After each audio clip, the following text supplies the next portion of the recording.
All right, guys, this is Mike here doing a Bible review. And what I have tonight for you is an ESV Heirloom single column legacy edition. You can see that right there. As it says there, this is the 2011 text. I bought this Bible in 2014, just after it was released for, I think it was $175. Right now it's retailing on Amazon for $227.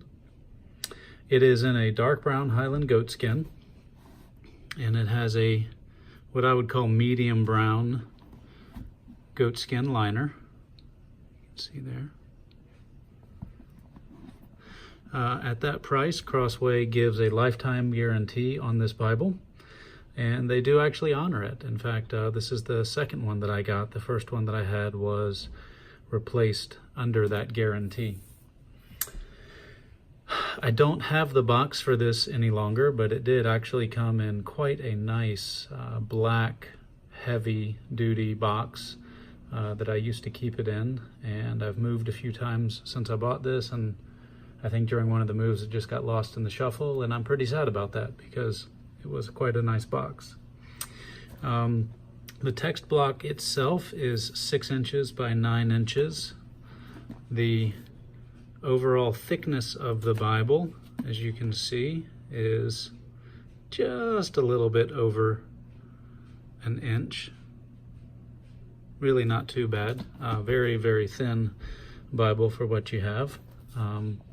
The text inside, we can see here, it's a nice and readable 9-point font. It is 1,680 pages, which is quite a lot of pages to put in that thin of a Bible. This edition is a black letter. It has a sewn binding, as you would expect with a premium Bible. You get full color maps in the back. It comes with 4 ribbons. Now these are okay, and I'll get to those a little bit later.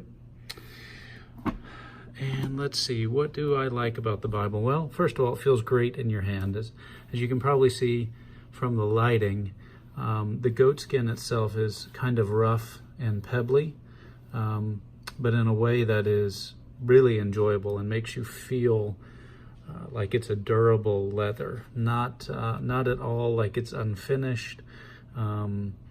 But this kind of reminds me of some heavier leather that I encountered when I worked out west at the Dude Ranch, and just kind of the heavy kind of calf shoulder or bull shoulder kind of boots that really seemed like they were built for a lifetime.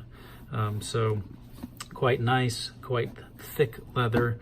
You can really feel that it's substantial, but at the same time, it is very flexible. In fact, just in your hand,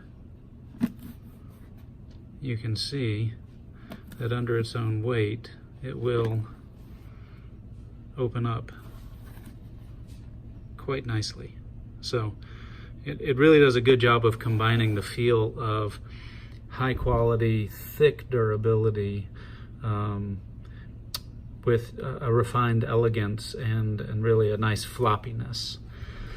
So I feel like this is a type of Bible that would truly last a lifetime. And when I bought it, naively, I said it would be my lifetime Bible. I since have learned the addictive nature of premium Bibles, but nonetheless, I think that this definitely would be of a quality to last your entire lifetime. I enjoy the single column layout, as you can see here. I know it's kind of a controversial thing. I probably have a slight preference for double column, but I think that the single column is really nice. And in this one in particular, because it has kind of some wider margins, when you get into the Psalms and the Proverbs, man, just look at all that blank space around the text. If you wanted to be a note taker in a premium Bible, this one, I feel like it's got some pretty good margins for you to do so. And I feel like with the double column, you might either have to sacrifice and have smaller margins, or feel like you're kind of cramming the notes in around a little bit more. For some reason, the single column to me seems like it invites notes just a little bit more. So, you know, it's a good reading Bible. I think that it's got a nice, dark, crisp font. The line matching throughout seems to be pretty good. That said, you know, you're dealing with nearly 1,700 pages of paper in an inch, so it is not thick paper. And in fact, it's not very opaque paper, in my opinion. In fact, you can see here that ghosting is quite a significant issue. And I not only don't really make a practice of writing in premium Bibles just as a rule, but in this one in particular, I think I would be quite concerned that anything other than pencil would tend to ghost through a ton, probably bleed through, and I don't know, it's such a thin paper that I would worry that it would probably feather as well. I'm guessing that this isn't a highly coated paper. As I said before, the ribbons are 1/4 inch ribbons, and you know, they're fine. They're workable. I do like that it's 4 different shades, so if you kind of have a color coding theme or something, you know, you've got different colors to remind you where you are. My preference, rather than this 1/4 inch ribbon, is to do something like a 3/8 like you see here. And this is just a double satin ribbon, like what I typically put in Bibles when I replace it.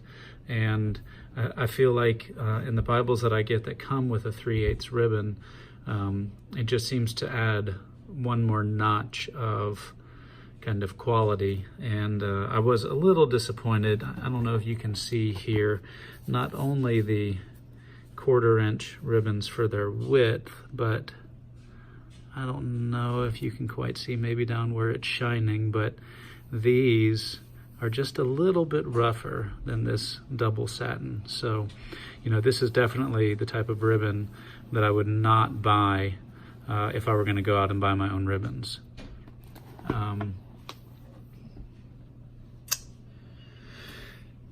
Let's see, what else? Okay, so the reason that I had this Bible replaced initially was, you can almost see it a little bit here, page curl. From what I can tell, this is a rather common issue with these Bibles. Unfortunately, this is the replacement Bible, and still having the same issue with it.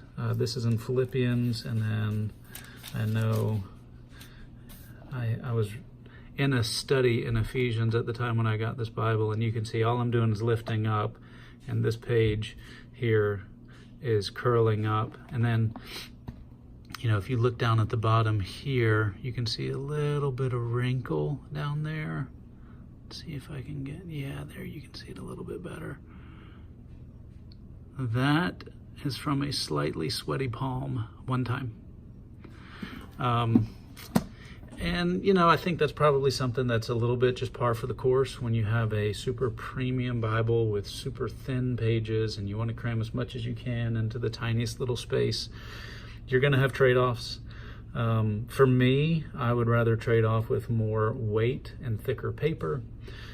So this Bible ended up not being my lifetime Bible, but you know, I think that it would be perfect for some people who know what they're getting into and are willing to put up with the shortcomings that come with it. You know, if you want a thin and light laptop, most of the time you're not getting the same speed as if you get a big heavy one, and some people are willing to make that trade-off.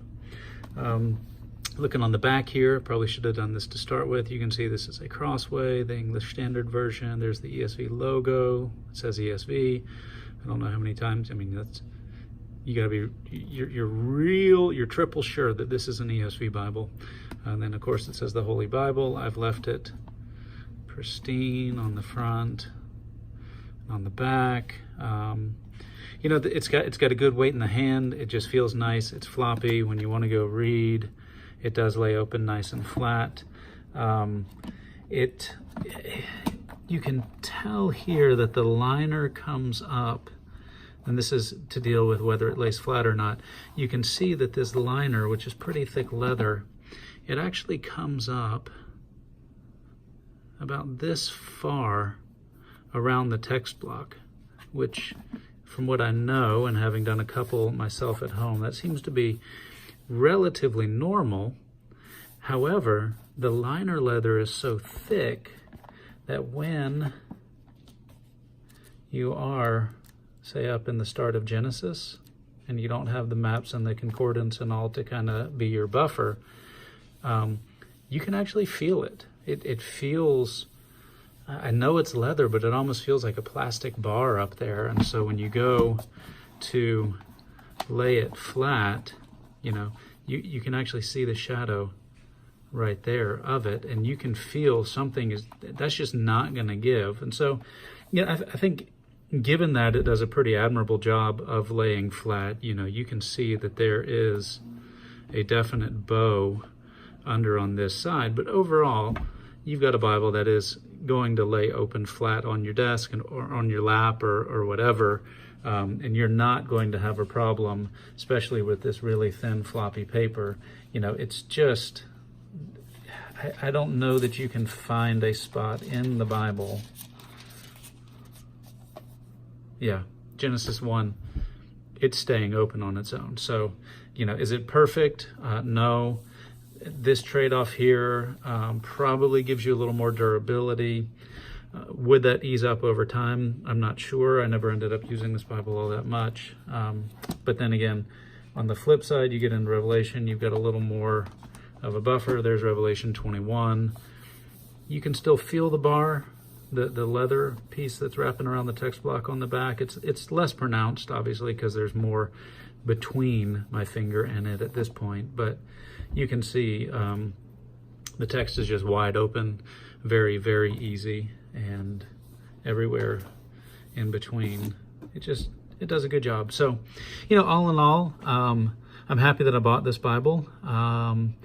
This, I think, I don't know the full history of Crossway, but I think this was a little bit earlier on in their premium game. And, you know, there are some issues with fit and finish. If you look at this corner here, you can see it's not quite as nice as all of the other corners. My guess is that on a couple of these, they skived a little bit thinner than they intended. So, you know, the overall aesthetic is really, really good, but maybe not quite as top-notch as some other ones.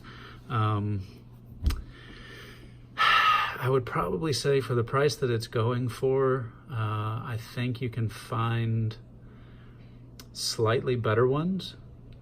You know, if you're talking about going in at the $227 right now, that puts you in the range of pretty much everything in the premium range. You know, you could get I know it's an NASB, but you could get a Preacher's Bible for that. You could get a Schuyler in kind of any standard edition that you want. You know, Allen's are going around that. So I would probably rate this as a not buy at $227. However, if you're on a Facebook group or eBay or something and you can get it at a lower price point, I would say probably down in the $150 range.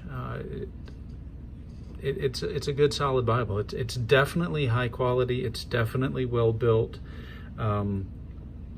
It definitely has the lifetime guarantee, and as far as it just falling apart on you, you probably would never need to use that guarantee, because it really feels like it's well built.